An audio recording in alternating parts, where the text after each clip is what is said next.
Morning, campers. It's Geological Wednesday.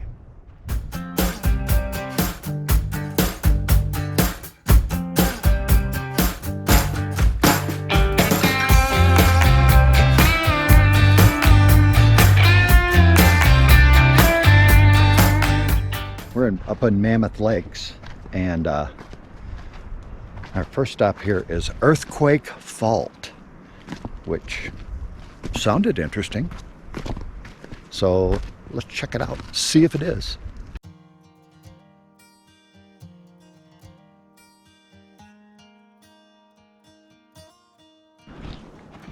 Well, it's a big crack in the ground.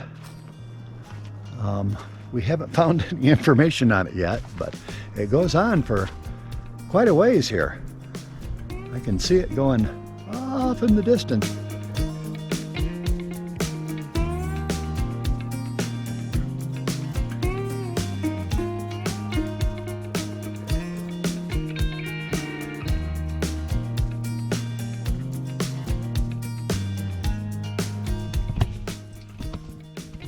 So I looked up on Google, and the Forest Service says that a better name for this would be earthquake fissure, because the rocks haven't moved, they've just basically split apart, but it's about 10 feet wide, and in some spots it's 60 feet deep. How about that? That's pretty cool. On to the next thing.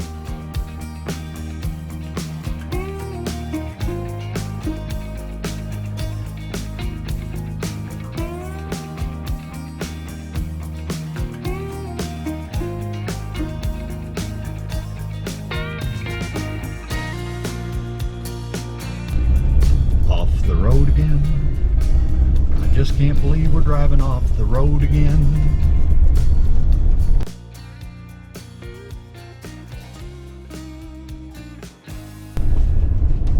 Driving places that this van has never been. I can't believe we're off the road again.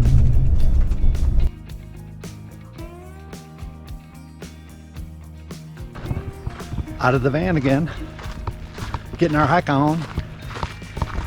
This time we're going to Inyo Craters. Once again, no information on Inyo Craters. We'll have to figure it out. But check this out. Look at this tree. That's a big tree. Vicky, go hug that tree. Come on, give that tree a good hug. Oh, what a good tree. That thing's a beast. There's a bunch of those out here. It's dead. It is. Is it dead? Oh wow, it is dead. I don't know if you can see that. It looks up into the sun. But yeah, there's a few of them out here that are huge and dead. But cool.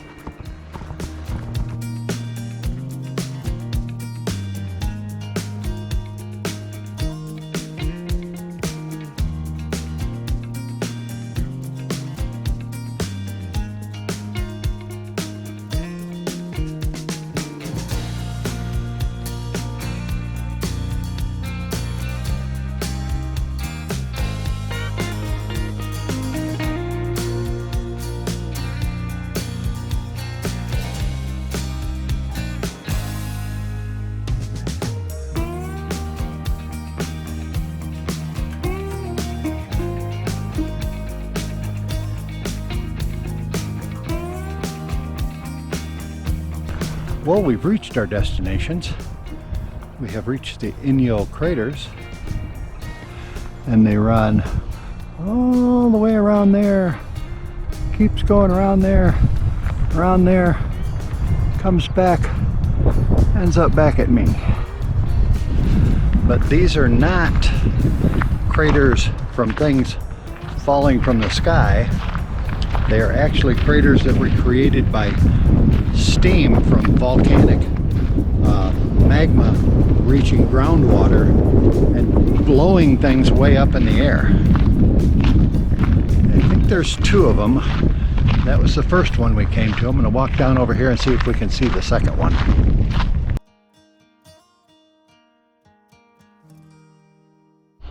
Oh wow, this is crater number 2. That's a lot more impressive. There isn't so many trees growing in the bottom of it that you can really see it. Looks like they've had some severe erosion here, because you can see the original guardrail out there is kind of ready to fall down into the crater. I'm almost surprised they don't come out here and take it out.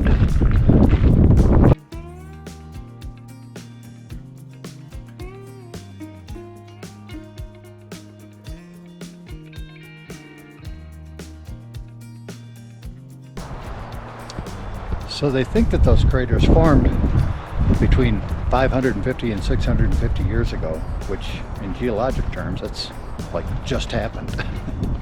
But I filmed the sign there. You can, if you want to read more about it, you can pause it on the sign and read to your heart's content. Then you'll know as much as me.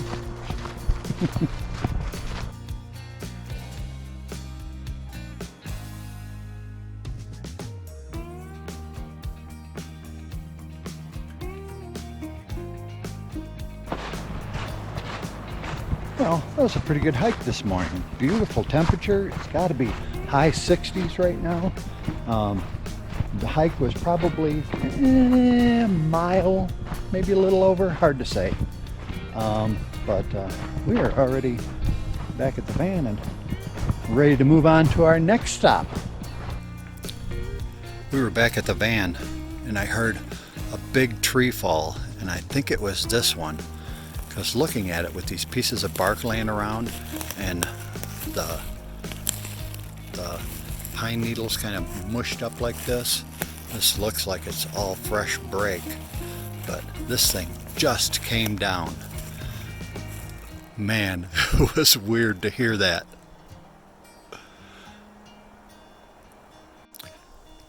Yeah, you can see the branches all scattered out all over the trail here.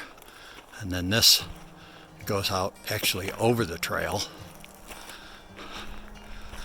and you can see some fresh pine branches that came down over here when it hit the other trees. That little tree right there, the top of it is snapped off, so it probably hit that when it was coming down. Wow, that was pretty cool.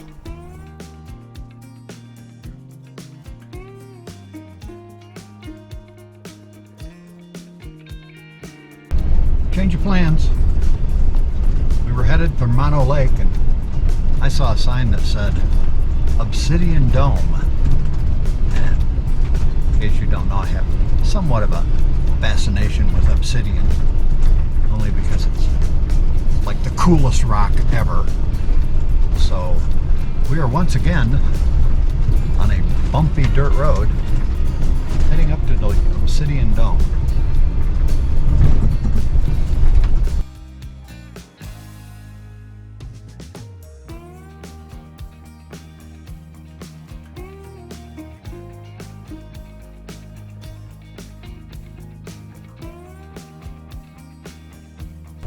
So we're about halfway back to the dome, but I'm looking here, and this reminds me, we were over in Bend, Oregon, and we went to the big obsidian flow over there, and it reminds me, it looks a lot like this. And you can see the shiny stuff. Like this. This is just huge pieces of obsidian.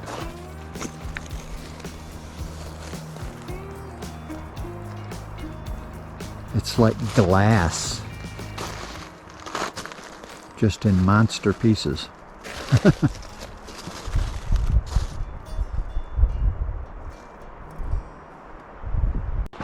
Something else I found in obsidian flows is you find a lot of pumice. This rock right here. This rock is so light it would float in water. And when you think that with the obsidian being like hard like glass and this stuff mixed right in with it, it's kind of cool. Well, that's it for Obsidian Dome.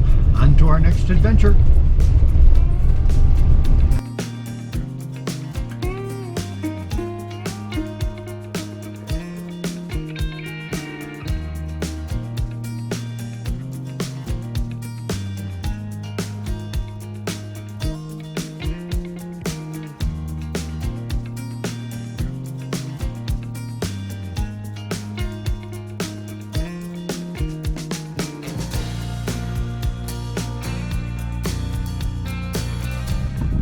So campers, we are now at Mono Lake.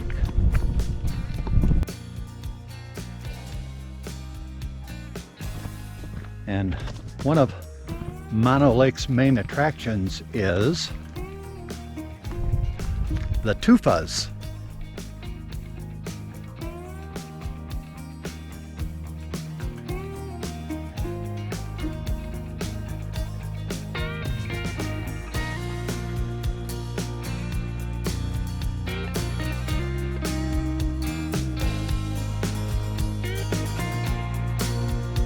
Okay, so here's the skinny on the Tufas. The way they were formed when the lake level was actually, these all would have been underwater. And they were formed by springs that were coming up out of the bottom that were high in calcium content. And so, just like you've heard of like the black smokers at the bottom of the ocean where the ocean plates are coming apart, it's basically the same way as these formed. They formed by the calcium just building up over years and years and years, making these tall towers over where the springs were. Well, then eventually the lake level fell, and now we have the Tufa Towers. And these are the alkaline flies. Look at them all. They are just everywhere. They seem to stay right down here on the surface though, so they don't bother you.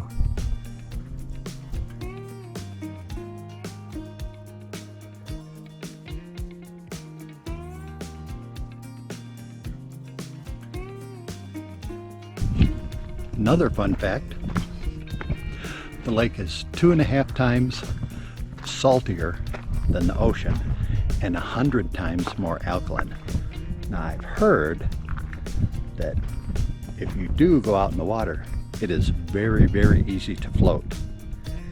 But it kind of smells by the edge of the water, so we're just going to take their word for that one. Some of these are huge. Like, I would have to say that one's a good 20 feet tall.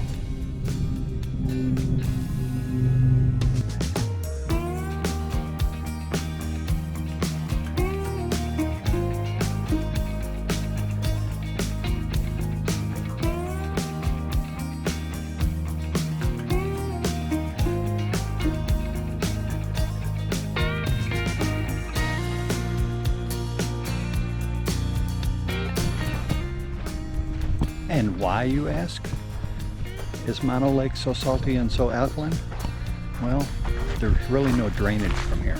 So anything that leaches down from the hills around it and everything, it kind of just ends up here and it just kind of stays.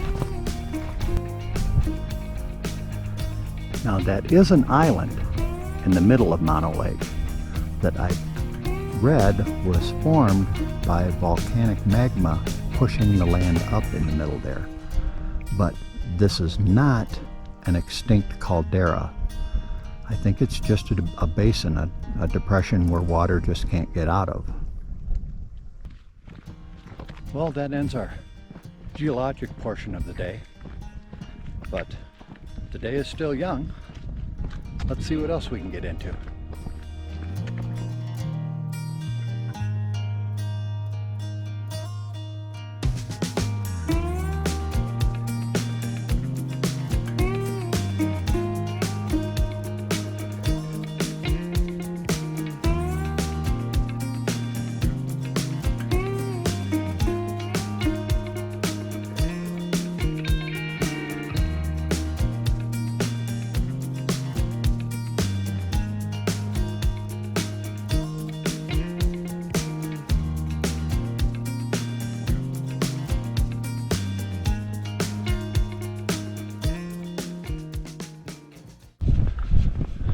Bodie is a ghost town.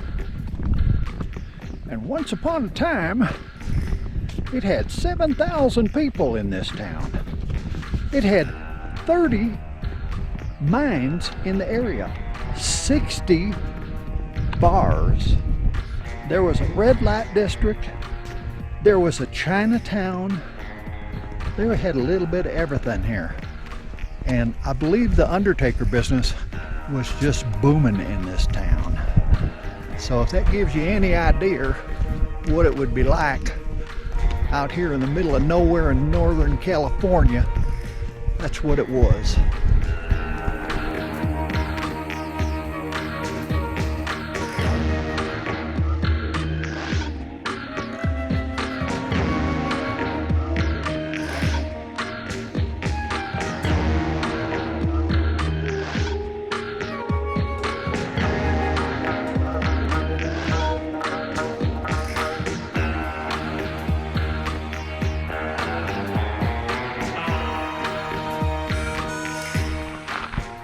So that brick building behind me was once a hotel, and then later it turned into the post office, and of course after that it finally finished up its days as a bar. Can't have enough bars in Bodie.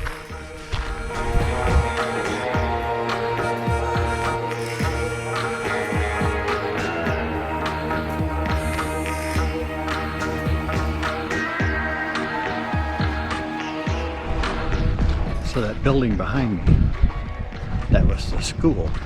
Obviously, town of 7,000 people, you have to have a school.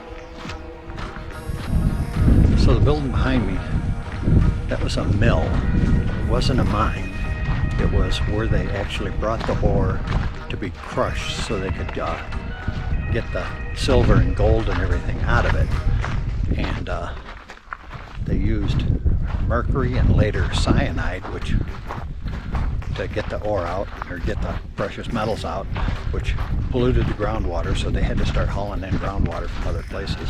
But anyways, that mill, it had these big metal rods that were like 20 feet long, weighed tons, and they would go up and down, and it would come down and it would crush the stone. But the thing about it is they ran 24 hours a day, 6 days a week. So you constantly hear those mill things coming down and hitting and crushing ore. And that wasn't the biggest one. They had another one in town that had 40 of those things going up and down 24 hours a day, 6 days a week. So of all the crappy things that, you know, you think of the Wild West and people shooting everybody and everything, that was probably the thing that people dealt with here more than just that kind of stuff. That, and because of all the horses and mules that come through town, of course there was horse doo-doo and mule doo-doo covering the streets. They said sometimes knee deep. Doesn't sound like an easy life to me.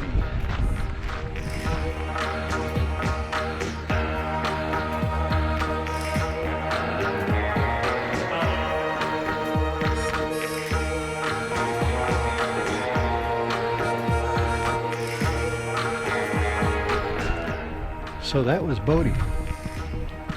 It's amazing how much of the interior stuff is still in the buildings. That I guess people just decided it was time to leave and just kind of packed up and shut the door behind them. And luckily some people were smart enough to come up here and make them weather worthy so they didn't just fall down. But that's pretty cool. It's the largest ghost town in California. And I don't know, it's a pretty big ghost town. It may be more than just California. Catch you guys later.